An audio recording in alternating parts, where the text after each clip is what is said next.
Hi everybody and welcome to another cooking video. Today we're going to be doing something a little bit different. We're doing a mini chicken dinner for one. First thing I should do in this video is apologise that I've done this a bit sort of out of order. So I've already got some of the food on, so I'm going to show you what I've done rather than the doing of it, which I hope you don't mind, but I think, you know, it is alright. It's only a little bit. This is quite an easy thing for people to do, but I'm just going to sort of show that, you know, it's quite a simple thing to get done, you know. So this is going to be quite a long video to make because I'm going to have the chicken in the slow cooker for a long time. I will say it's already been in there for at least an hour, maybe sort of hour and a half, something like that. So it's already been cooking for quite some time. So we're going to go in, we'll have a look at what it's like, what I've done with it, how I've prepared it. And then with this, we're going to do roast potatoes and we're going to do carrot and swede mash and gravy, obviously, but that's we're not doing a sort of a super fancy gravy. I mean, we could, if we, you know, I'll see how much juice we get out of the meat, because if we get a decent amount of juice out of the meat, then what I might do is do sort of a proper gravy. If we don't have a huge amount of juice out of the meat, it will just be a Bisto special, but you know, we'll still put the juices of the limited juices of the meat in the gravy. Alright, so you'll join me in a second in the kitchen while I'll have a look at what I've done and what we've got to prepare. So I shall see you soon. Okay, so here is our slow cooker, and inside I have a chicken drumstick, and I think it's like a chicken thigh or something. I've gone for two little pieces. I bought a big bag of frozen chicken portions from Tesco's. It was 2.5 kilo bag or a 2 kilo bag for something like £3.25 or something. Great value. Also in there, I've put I've a small onion that I've quartered, and half a lemon that then I chopped into 4 pieces. Okay. I also put in some salt, pepper, and a bit of parsley. You don't need to add the parsley, but you know, it just adds a little bit something more to it. So the plan will be to leave this here, I shouldn't really touch it because it's quite hot, for another sort of 3-4 hours, I imagine, just so that meat is lovely and tender. Okay? What else are we going to be using, I hear you cry? Well, for this I bought from Tesco's one of these, which is a root vegetable medley pack. We're actually only going to be using the about half that swede and a couple of carrots in there. But, you know, this was something like 80p, they had a special offer on, or 79p or something. You got a parsnip in there, good few carrots, a swede and an onion. So, good value there, I think. It's a kilo, so it's pretty good. But we can use half that swede, or thereabouts, a couple of carrots to make our swede and carrot mash later on, so that's good. As well as that, we're going to be using these, or rather a couple of them, not the whole 2.5 kg bag of white potatoes. I just went for bog standard cheap potatoes.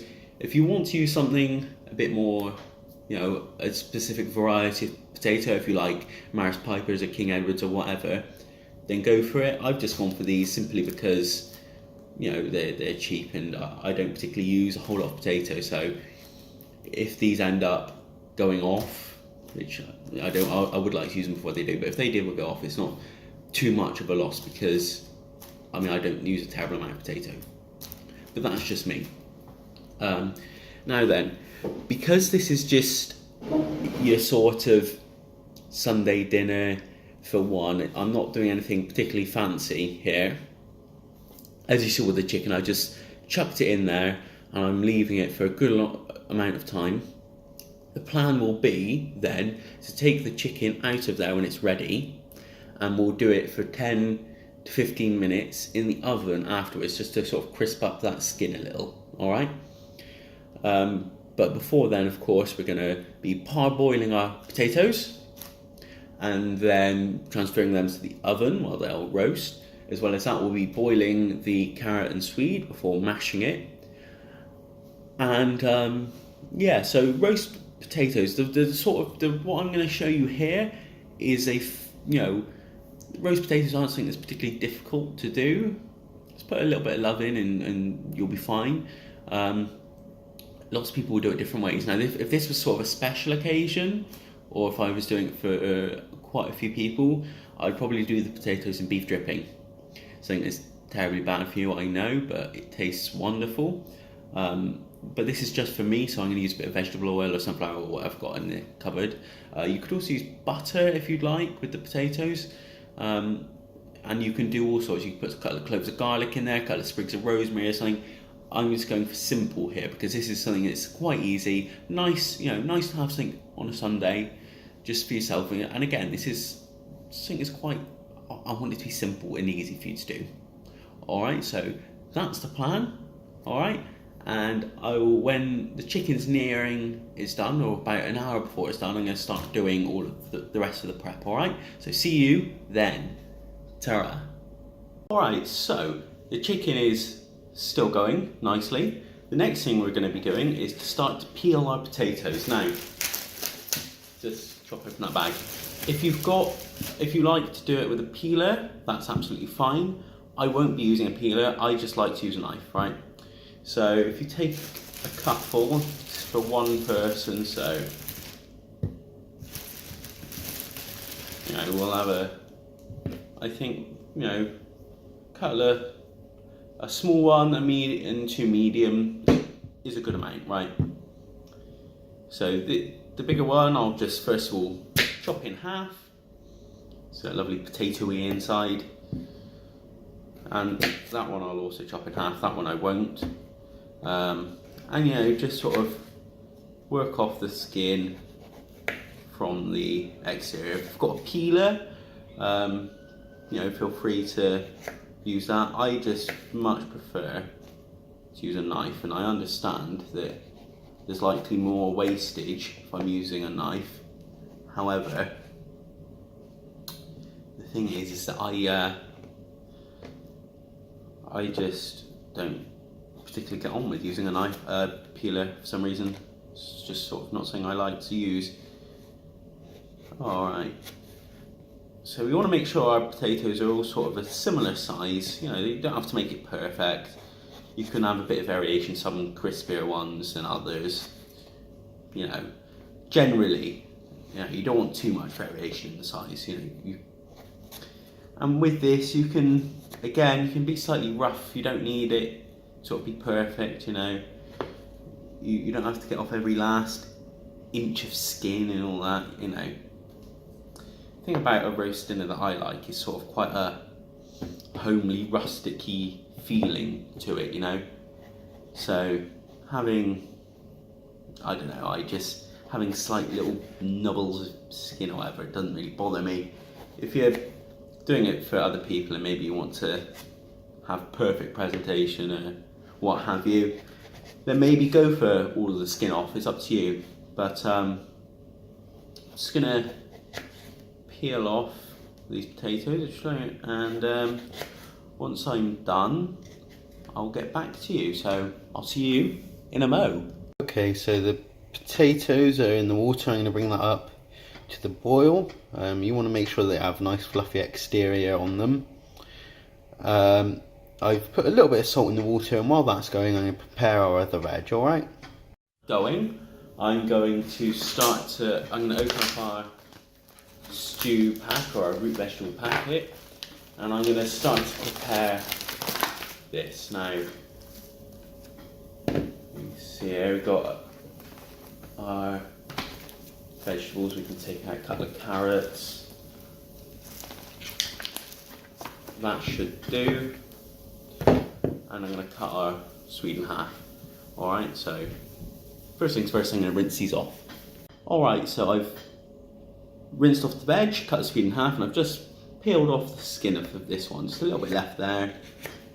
Alright, with swede it's very tough, so do take your time when peeling your swede. I just got to take the end off, and that's all waste. So don't rush it as such, just take your time, and you can use a bigger knife than what I'm using if you like, but I happen to quite like this knife. So then, what we're going to do with our swede, we're just going to, this one I think we can get into thirds. As you can see, it's rather tough. So I'll chop it once like that and I'll go across like I said. Alright, so let's just get through our swede. Go on, there we go, and we're through there. Now then, let's just chop you into fairly small pieces. I'm going, just going for pieces sort of that size. We're going to want to make our carrot pieces sort of a similar size, because you want them to, when you're boiling them, you want them to sort of cook evenly, and they're both hard vegetables, so they do take a while to boil. So let's just chop you up. The good thing about doing carrot and swede mash is when you do boil them, if you overdo it, it's not the end of the world, because you're going to be mashing them anyway, so making them go a bit soggy isn't the worst thing ever. Whereas with other veg, I do think if you overdo it, you do sort of tend to ruin the veg. In fact, I'm actually going to use one less carrot than we've got here. I'll just use the big one and the smaller one. Again, peel them, use a peeler if you'd like. I'm just going to go through with a knife, and I know I do lose more of the carrot, but I think it's just a bit more efficient and I prefer doing it that way.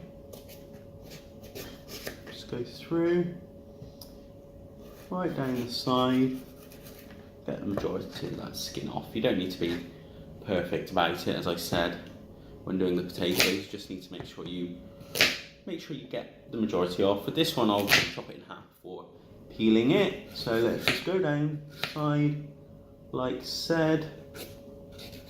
Don't need to, don't need to be perfect, but as I said, but just get that skin off.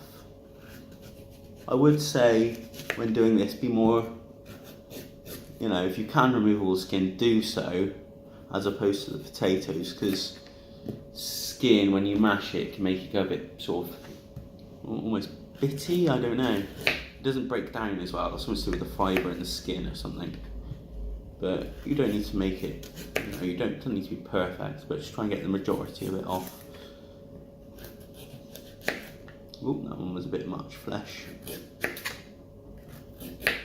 Alright, and then same as before, we're just going to chop these into pieces that are roughly a similar size to our bits of swede.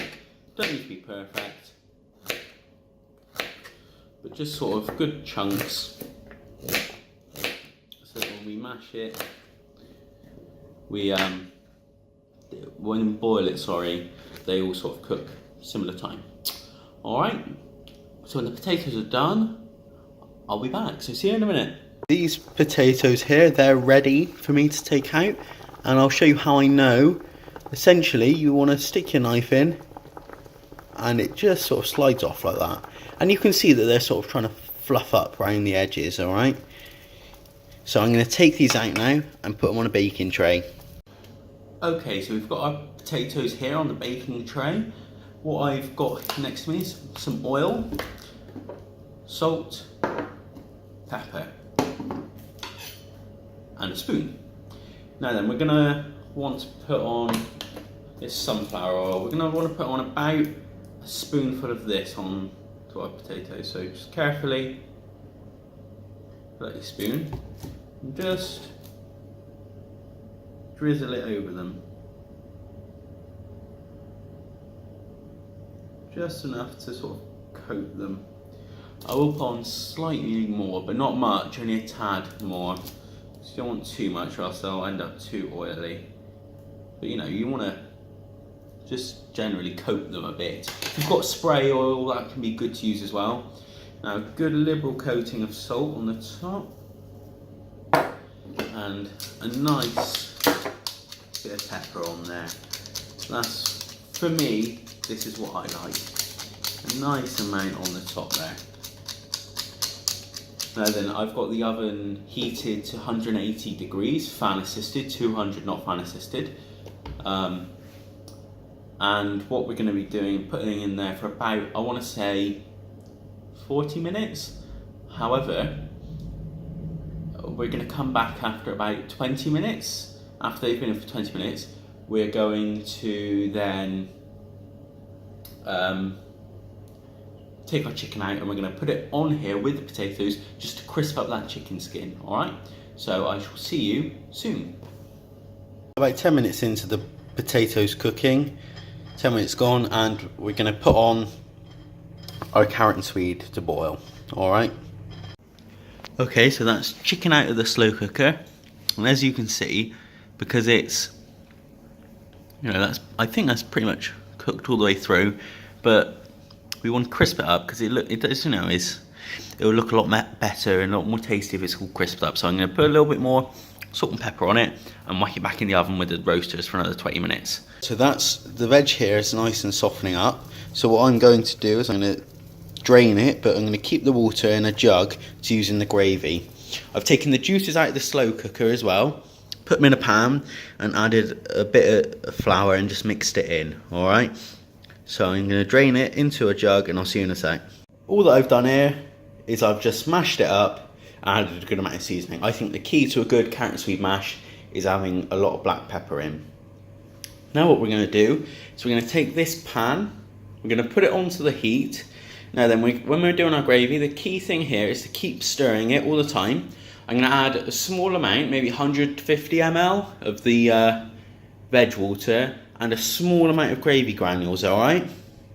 And then on the heat, fairly low heat, keep stirring it. That's the main thing. So then our final product, nice and simple here. Potatoes done. I ended up making a bit more gravy than anticipated, but I'll pour on the gravy and enjoy my dinner. Okay, so that was my easy Sunday roast chicken for one. Do I think this is a particularly challenging recipe? No, not really.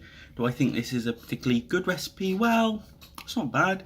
It's just, I think it's quite nice to have a roast on a Sunday sometimes, and you know, for one person, this does the job fine.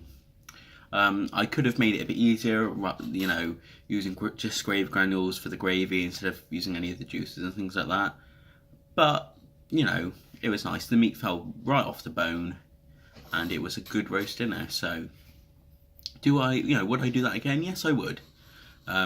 So it's nice, quite simple one. If you like this video, give it a thumb up. If you didn't like it, thumb down. You know, always got to have your critics. Subscribe and that if you're not, and press the bell if you fancy hearing about when the next videos are. Why not?